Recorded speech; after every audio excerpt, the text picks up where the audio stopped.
Hello, good afternoon. My name is Rangasamy. I'm speaking.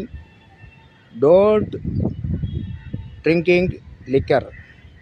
அதாவது வந்துங்க, அந்த காலத்தில் வந்து நான் அதாவது 1967 வந்து கலைஞர் ஐயா அவர் வந்து கள்ளுக்கடை திறந்து வச்சார். அதுக்கடுத்து ஒரு 10 வருஷம் கழித்து எம்ஜி ராமச்சந்திரன் அவர் வந்து மில்லி அதாவது குதிரமுங்க, ஒரு மில்லி ₹1 1 பைசா, 100 மில்லி ₹1 அப்படி அவர் அதையும் திறந்து வச்சாருங்க. இப்படியே நல்ல தலைவர்கள் நல்ல தான் செஞ்சுட்டு போயிட்டுருக்குறாங்க. நீங்கள் பார்த்து இந்த ட்ரிப் கொஞ்சம் பார்த்து நல்லபடியாக நல்ல தலைவர்களாக சேர்த்து எடுங்க. நாட்டுக்கு நல்லதை செய்த பார்த்து சேர்த்து எடுங்க.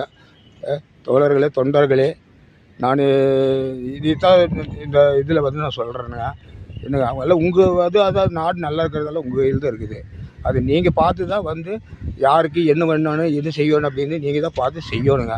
சரிங்களா? எல்லோரும் நல்ல தலைவர் தான், நான் இல்லைன்னு சொல்லல. எல்லோரும் ஒவ்வொன்றும் சொல்லி நல்லதை செஞ்சுட்டு போகிறாங்க.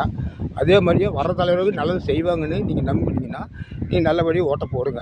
சரிங்களா தலைவர்களே, நண்பர்களே? ஆனால் எவ்வளோ குடியிலேருந்து கொஞ்சம் விடுபாடுறதுக்கு கொஞ்சம் ஹெல்ப் பண்ணுங்க. நீங்கள் ஓட்டு போட்டு இந்த குடியிலேருந்து விடுபட்டு நம்ம இளைஞர்கள் வருங்காலத்தில் நல்லபடியாக, ஏன்னா வந்து இந்தியாவிலேயே வந்து நம்ம தமிழ்நாடு தான் வந்து நம்பர் 1 குடிகார நாடாக இருக்குதுங்க.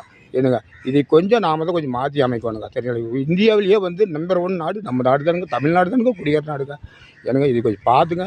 நீங்களாவது கொஞ்சம் நல்ல முடிவெடுத்து நம்ம நாட்டை கொஞ்சம் நல்ல பேரை காப்பாற்ற உங்கள் கையில் தான் இருக்குதுங்க. பார்த்து நல்லதை செய்யுங்க. தோழர்களே, நண்பர்களே, மக்களே, அனைவருக்கும் இந்த கேட்டுக்கொள்ள வேண்டிக்கொள்ளி கேட்டுக்கொள்கிறேன். நன்றி, வணக்கம்.